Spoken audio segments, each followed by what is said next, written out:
Hello everyone, welcome to coding for dev. तो आज की वीडियो में आपको बताऊंगा कंपोनेंट लाइब्रेरी और डिवाइन सिस्टम के बारे में मैं आपको डिटेल एक्सप्लेन करूंगा। तो व्हाट इज कंपोनेंट लाइब्रेरी? तो एक कंपोनेंट लाइब्रेरी एक कलेक्शन होता है रियूजेबल यूआई कंपोनेंट का। बटन्स, मॉडल्स, इनपुट्स, जो भी अलग अलग रियूजेबल आइटम्स रहते हैं उनको हम कंपोनेंट यूज़ कर सकते हैं, जो कि प्री बिल्ट होते हैं और उसमें कन्फिग्रेटेड डिवाइन होती है और उसके कन्फिग्रेटेड कोड प्रिंसिपल उसमें यूज होते हैं। ओके, तो अगर आप थिंक कर सकते हो एक यूआई टूल है आपका ऐप का जिसमें डिवाइन पहले से डिवाइन है, आपको उसको रीयूज कर सकते हो कहीं पे भी। इसका एग्जांपल बताऊं तो कुछ बटन्स होते हैं जो पहले से मेड होते हैं, शेड चेन अलग अलग फ्रेमवर्क कंपोनेंट लाइब्रेरी होती है, तो वहाँ पे आप डायरेक्ट उनका यूज़ कर सकते हो। कुछ प्ले फोल्डर होते हैं, कुछ मॉडल्स होते हैं, आप उनका डायरेक्टली यूज़ कर सकते हो उसमें। ओके, तो what is divine system? Design system क्या होता है? डिवाइन सिस्टम एक कॉम्प्रिहेंसिव सेट ऑफ गाइडलाइंस है, जो प्रिंसिपल है, जो हमको कंपोनेंट को जब डिफाइन करते हैं, जब हमको फॉलो करने होते हैं, क्योंकि उसमें कुछ इंटरफेरेंस होते हैं जो लुक और बिहेव करते हैं, क्योंकि अगर वो एक डिवाइन स्ट्रक्चर को फॉलो करते हैं, क्योंकि एक लाइब्रेरी होती है तो उसमें जो उनका अलग अलग कंपोनेंट्स पर डिवाइन स्ट्रक्चर रहेगा वो सेम रहेगा। ये मोर देन अ कोड, एक कोड नहीं है, क्योंकि इसमें हम कलर पैलेट, स्पेसिंग, टाइपोग्राफी, यूवेफ रूल, एक्सेसिबिलिटी स्टैंडर्ड और कंपोनेंट लाइब्रेरी को मतलब पूरे डिफाइन होता है इसका डिवाइन सिस्टम। ओके, अब रिलेशनशिप बात करते हैं बिटवीन टू, किसका? Design system. डिवाइन सिस्टम में क्या होता है? रूल्स होते हैं, उसके टोकन्स होते हैं, कंपोनेंट्स की गाइडलाइंस होती है। ओके, तो जो कंपोनेंट लाइब्रेरी होती है उसमें क्या होता है? यूआई कंपोनेंट होते हैं जिसमें इंप्लीमेंट हुआ होता है क्या? डिवाइन सिस्टम का कोड। ओके, तो एक डिवाइन सिस्टम क्या करता है? पावर करता है कंपोनेंट लाइब्रेरी को। लाइब्रेरी में क्या होता है? सिस्टम की लाइफ प्रोवाइड करता है हमारी ऐप को। ओके, अगर मैं आपको एक एग्जांपल शो करूँ इसका टूल फॉर लाइब्रेरीज का, जो स्टोरी बुक है, ये क्या है? एक डेव टूल है। इसको हम इसके नोट्स के लिए, टेस्ट कंपोनेंट्स को यूज़ करने के लिए यूज़ करते हैं। ओके, रेडिक्स यूआई एक कंपोनेंट प्रिमिटिव है जिसमें अनस्टाइल एक्सेसिबल कंपोनेंट्स होते हैं, हम इसका यूज़ कर सकते हैं। फेडशियन जो बहुत ज़्यादा फेमस है यूआई है, इसको हम रिएक्ट और टेलविन की मदद से यूज़ करते हैं, इसमें स्टाइल्ड कंपोजिबल कंपोनेंट्स होते हैं। एक मटेरियल यूआई होता है जो फुल डिवाइन सिस्टम के लिए यूज़ करते हैं, जो कि गूगल के मटेरियल डिवाइन पे फॉलो करता है।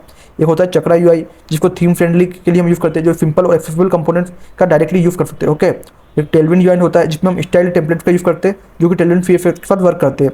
सिग्मा होता है डिवाइन टूल होता है जिससे हम इसके विजुअल्स बना सकते हैं और स्टाइल बना सकते हैं और टोकन्स बना सकते हैं। ओके, अब हम कैसे बिल्ड कर सकते हैं कंपोनेंट लाइब्रेरी को? ओके, तो इसके लिए हमको करना पड़ता है कंपोनेंट की डिवाइन, क्योंकि जो इसके डिवाइन टोकन्स होते हैं, स्पेसिंग, कलर और जो कुछ सपोर्ट करते हैं उसके पॉप फॉर कॉन्फ़िगरेशन के, क्योंकि उसमें एक्सेसिबिलिटी फीचर होते हैं, क्योंकि वो फुल्ली रीयूजेबल हमारा कंपोनेंट होता है। ओके, तो उसको कहीं पे भी यूज़ कर सकते हैं। तो उसमें हम इनपुट्स में भी उसके पर्टिकुलर पैरामीटर देते हैं और उसको हम चिल्ड्रन शो करते हैं, तो उसकी जो भी उसके है वो हम कहीं भी पूरी ऐप में उसका यूज़ कर सकते हैं डायरेक्टली।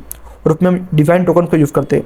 तो डिवाइन टोकन क्या होता है? वो वैल्यू होती है, स्पेसिंग उसकी फिक्स रहेगी, कलर्स उसके फिक्स रहेंगे, उसके फॉन्ट्स उसके फिक्स रहेंगे। ओके, और इसमें होता है थीम सपोर्ट, जैसे वो अलो कर रही है कि लाइक डार्क मोड को और लाइट मोड को, उसमें कस्टम जो ब्रांड थीम है वो इंक्लूड है कि नहीं, जो कस्टम कलर है वो इंक्लूड है कि नहीं। और इसमें होता है डॉक्यूमेंटेशन एंड यूवेफ गाइडलाइन, जो स्टोरी बुक है वो शो करती है इस कंपोनेंट का कैसे वर्क करता है और कैसे हम उसको यूज़ कर सकते हैं। तो स्टोरी बुक को यूज़ करना है आपको, तो आपको npm स्टोरी बुक को इनिशलाइज करना है आपको। उसमें डॉक्यूमेंट में प्रॉप्स रहते हैं, वेरिएंट्स रहते हैं, एक्सेसिबिलिटी टिप्स रहती है और डू फॉर डोंट रहते हैं, जो आपको यूज़ करने के वक्त डिफाइन करने पड़ते हैं। ओके, आप पब्लिश भी कर सकते हो उनको, एज पैकेज आप npm पब्लिश करके डायरेक्टली खुद की कंपोनेंट लाइब्रेरी बना सकते हो और उसको पब्लिश कर सकते हो npm में। ओके, और आप इसको शेयर भी कर सकते हो प्राइवेटली यूजिंग मोनोरिपो लाइक NX और टर्बो रेपो। तो इसके द्वारा आप खुद की भी एक लाइब्रेरी प्राइवेटली भी यूज़ कर सकते हो। कोई कंपोनेंट आपको यूज़ कर रहे हो आप बार बार, तो आपको खुद को पब्लिश करके उसको यूज़ कर सकते हो। ओके, या तो आप एक पर्टिकुलर खुद की लाइब्रेरी बना के उसको भी आप पब्लिश कर सकते हो npm में। ओके, तो इसके बेनिफिट्स क्या क्या है इसको यूज़ करने के लिए कंपोनेंट लाइब्रेरी को डिवाइन सिस्टम में? सबसे पहला है रीयूजेबिलिटी, हम एक बार एक कोड लिखेंगे और उसको हम कहीं भी पे यूज़ कर सकते हैं। सेकंड है कंसिस्टेंसी, एक बार हमारे यूआई मैच होगा डिवाइन के पेजेस के प्रोडक्ट्स के, तो उनको कहीं भी यूज़ कर सकते हैं। थर्ड है टेस्टेबिलिटी, जो कंपोनेंट टेस्ट होते हैं आइसोलेशन में उनको डायरेक्टली यूज़ कर सकते हैं। फोर्थ है डेवलपर स्पीड, जो डेवलपर है वो फास्ट यूआई बिल्डिंग कर सकता है रेडीमेड कंपोनेंट्स के साथ। ओके, एक्सेसिबिलिटी, वो बिल्ड होता है एरिया के बेस पे, तो कीबोर्ड नेविगेशन उसमें इंक्लूड होकर आती है। ओके, सिक्स्थ है डिस्कवरेबिलिटी, वो इजी टू फाइंड कंपोनेंट्स होते हैं, उनको डायरेक्टली हम स्टोरी बुक्स और डॉक्स में जाके एडिट करके उसको यूज़ कर सकते हैं। सेवंथ है थीमिंग, हम इजीली उसको अडेप्ट कर सकते हैं, उसके ब्रांड डार्क मोड्स को, उसकी मल्टीपल प्रोडक्ट्स को हम डायरेक्टली यूज़ कर सकते हैं। ओके, अगर मैं आपको इसका एग्जांपल शो करूँ तो जो हमारी फेड और टेलविन और रेडिक्स है ये मॉडर्न स्टेक है, तो इनको डायरेक्टली हम एक क्लिक में इनको इंपोर्ट करा सकते हैं और इनको यूज़ कर सकते हैं एक्सेसिबिलिटी के लिए। ओके, अगर बात करें टेलविन की, तो टेलविन स्टाइलिंग का यूज़ होता है और शेड चेन हमारे स्ट्रक्चर और CLI ऑटोमेशन के लिए यूज़ करते हैं। अब बात करते हैं जो डिवाइन सिस्टम में क्या क्या इंक्लूड होता है, तो इसमें टोकन इंक्लूड होते हैं जिसमें फंड साइज, बेस, स्पेसिंग वो हमारी इंक्लूड होती है। कलर्स हमारे जो प्राइमरी, सेकेंडरी और जो बैकग्राउंड कलर्स रहेंगे वो पहले से डिफाइंड रहेंगे। ओके, इसमें जो हमारी टाइपोग्राफी होती है, हेडिंग साइजेस वो भी हम पहले से डिफाइन करते हैं, उसकी फॉन्ट फैमिली। ओके, जो स्पेसिंग रहती है ग्रिड्स की वो भी फिक्स रहती है, पेडिंग, मार्जिन, लेआउट, यूनिट्स सब फिक्स रहती है। ओके, अगर हम कंपोनेंट्स की बात करें तो इसमें जो हमारे को कंपोनेंट्स को यूज़ करते हैं, हमको उसको डायरेक्टली इंपोर्ट करा के हम उसको रीयूजेबल कंपोनेंट को डायरेक्टली कहीं पे भी यूज़ कर सकते हैं। जो बटन मॉडल्स रहते हैं, हम इसमें बड़े बड़े कंपोनेंट्स भी होते हैं उनको डायरेक्टली इंपोर्ट करके यूज़ कर सकते हैं। इसमें गाइडलाइंस क्या होती है, इसमें हमको एक्सेसिबिलिटी फीचर आते हैं, जो टर्म्स ऑफ वॉइस रहती है, यूज़ के रूल्स रहते हैं, उनको डायरेक्टली यूज़ कर सकते हैं। ओके, तो अगर मैं आपको समरी बताऊं, जो कंपोनेंट लाइब्रेरी होती है उसमें रीयूजेबल रिएक्ट कंपोनेंट होते हैं जिसको हम डायरेक्टली यूज़ कर सकते हैं।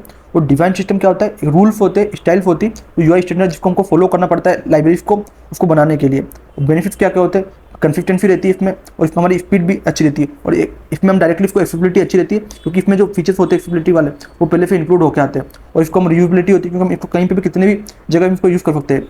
ओके, टूल्स की बात करें तो स्टोरी बुक, शेडशियन, टेलविन, MUI, चक्रा, इन अलग अलग तरीके और बहुत सारे इसमें लाइब्रेरी, एफिनिटी UI, इन लाइब्रेरी का हम डायरेक्टली यूज़ कर सकते हैं। और बेस्ट प्रैक्टिस क्या है कि हमको डिवाइन टेकन का यूज़ करना चाहिए और थीम सपोर्ट हमारा A11Y होना चाहिए, और हमको डॉक्स को डिलीट करना चाहिए हमारे को उसको यूज़ करने से पहले। ओके, अब आप इस वीडियो में मैंने आपको कंप्लीट डिटेल दी कि आप कंपोनेंट लाइब्रेरी और डिवाइन स्ट्रक्चर क्या होता है, मैंने डिटेल में एक्सप्लेन किया। अगर आपको इस रिलेटेड कुछ भी डाउट है तो आप कमेंट कर सकते हो। इस तरह के और वीडियो देखने के लिए कोडिंग फॉर डेव को सब्सक्राइब करो।